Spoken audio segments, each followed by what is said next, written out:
है आज वो यही शेयर कर देगा, शेयर करेंगे। अच्छा साहब, आज ये खबर चल रही है कि कल आपको चीफ जस्टिस साहब ने मशवरा दिया है कि आप सिस्टम के अंदर ही रह के चलें और बाइकाट ना करें, तो ये आज अखबारों में भी खबर लगी हुई है, तो इसकी आप तस्दीक करते हैं? तस्दीक करते हैं।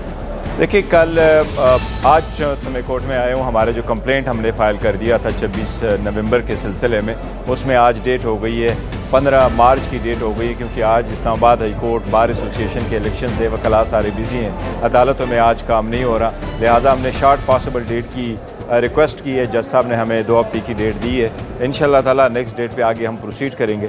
जहाँ तक आप बाकी, तो ये आपकी बात दुरुस्त है। चीफ जस्टिस साहब ने कल हमारी मुलाकात हुई थी और चीफ जस्टिस साहब के सामने आल्दो हुकूमत के ख़िलाफ़ तो हमारी चार्जशीट बड़ी लंबी है, लेकिन अदलिया से भी हम कोई ज़्यादा खुश नहीं है, क्योंकि हमने अदालत के सामने, जब चीफ जस्टिस के सामने मुलाकात हमारी हुई है, तो अदालती रवैये से रिलेटेड हमने अपनी गुजारिशात उनके सामने रखी है कि हमारे साथ क्या कुछ हो रहा है और किस तरीके से हमें आइसोलेट किया जा रहा है, हमें डिस्क्रिमिनेट किया जा रहा है और हमारे साथ एक इम्तियाजी सलूक रवा रखा जा रहा है। तो इसलिए पाकिस्तान तहरीक इंसाफ जिस वक्त सबसे बड़ी पॉलिटिकल पार्टी है, उसके साथ ऐसा सलूक करना ये जमहूरियत के लिए बेहतर नहीं है, ये रूल की बालादस्ती और कानून की बालादस्ती के लिए बेहतर नहीं है। तो हमने अपने सारे शिकवे शिकायत चीफ जस्टिस के सामने रखे हैं। सर, कल आपका एक वक्त जो है वो अब तो कराची पहुँच भी गया अपोजिशन का, तो क्या हम तवक्को रखें ईद के बाद अपोजिशन की जानिब से कोई बड़ी तहरीक शुरू? देखो, ये हमारी जो अलायंस है, अलायंस की एक वक्त ज़रूर गया हुआ है, और अब अलायंस के वक्त में इसलिए कोसा साहब भी वहाँ मौजूद है जो हमारे इस केस में भी वकील है, वो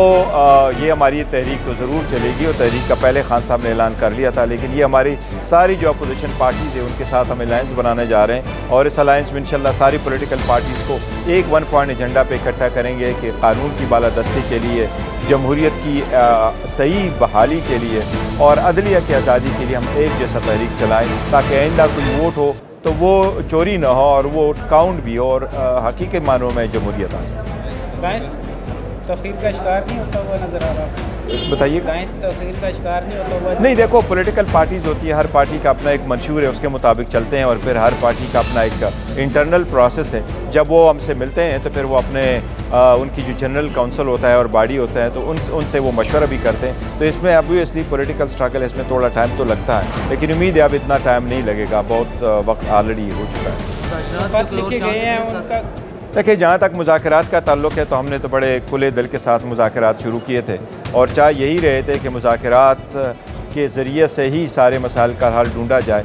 बट हुकूमत ने जल्दबाजी से काम लिया, हुकूमत ने उसको सीरियस नहीं लिया। हुकूमत समझी कि ये नहीं है एक से बाद दूसरे को बाल पासान करे, तो इससे मेरा ख्याल है एक बहुत अच्छा मौका ज़ाया हो गया। फवाद चौधरी, शेर मरवत, इस तरह के जो लोग हैं जो कि माजी में PTI का हिस्सा रहे, कुछ अब हैं, तो इनके हवाले से कोई बातें जो है वो हिकमत अमली क्यों नहीं सामने आती? नहीं, देखो, हिकमत अमली बिल्कुल सामने है। जहाँ तक मरवत साहब का ताल्लुक़ है, तो वो हमारे पार्टी का इंटरनल मामला है। अगर हमारा कोई भी, चाहे वो मैंने है, चाहे मैं हूँ, चाहे कोई भी और है, अगर वो पार्टी डिसिप्लिन के ख़िलाफ़ वर्जी करता है, उसके ख़िलाफ़ क्या कार्रवाई करनी है वो एक प्रोसेस हम चलाते हैं। फिर उसके बाद क्या इंस्ट्रक्शन खान साहब की तरफ से आते हैं, वो खान साहब की जवाबदीद है। जो बाकी लोग हैं जो पार्टी छोड़ चुके हैं या 9 मई के बाद जा चुके हैं, वो भी खान साहब की जवाबदीद है, जिस खान साहब ने अनाउंस किया है कि जब वो वापस आएंगे फिर वो फैसला करेंगे किन लोगों को वापस लेना है। तो आपकी पार्टी की नुमाइंदगी कर रहे हैं, तकरीबन सबका हर किताब में जाते हैं और वो कहते हैं कि खान साहब के अलावा ना मुझे कोई निकाल सकता है, तो इसमें आप अपना वाज़ेह राय नहीं देते कि वो आपकी पार्टी का हिस्सा है? देखो, अभी तक तो अकबर इस बाबर भी कहता है मुझे कोई पार्टी से नहीं निकाल सकता। एक बंदा आप कह दे कि जी मैं पार्टी में, और वो आप कह दे कि मुझे कोई नहीं निकाल सकता, ये उनकी अपनी जहनी कैफियत है। लेकिन जहाँ तक पाकिस्तान तहरीक इंसाफ का ताल्लुक़ है, पाकिस्तान तहरीक इंसाफ अपना मौक़िफ़ बिल्कुल वाज़ेह कर चुकी है इस लाइन में। खान साहब के खतूत का कोई जवाब नहीं है। वो देखो, खान साहब के जो खतूत खान साहब ने लिखे हैं वो जिसके नाम भी गए हैं, लेकिन बहुत संजीदा मसाइल की तरफ खान साहब ने निशानदही की है, और बहुत इम्पॉर्टेंट जो इक़दाम है उनकी तरफ खान साहब ने इशारा किया कि ये इक़दाम ज़रूर होने चाहिए, ताकि खलीज ना हो फौज के दरमियान और अवाम के दरमियान, और कोशिश करनी चाहिए कि किसी सूरत खलीज न हो, और कोशिश करनी चाहिए कि वो सारे इक़दाम हो जो खान साहब ने जिक्र किया। PTI के अंदरूनी मामला अल्हम्दुलिल्लाह पार्टी है, पार्टी के अंदरूनी मामलात बिल्कुल ठीक है, कोई फारवर्ड ब्लॉक नहीं है। खान साहब के इंस्ट्रक्शन हमेशा होते हैं और उसी इंस्ट्रक्शन के मुताबिक हम चलते हैं।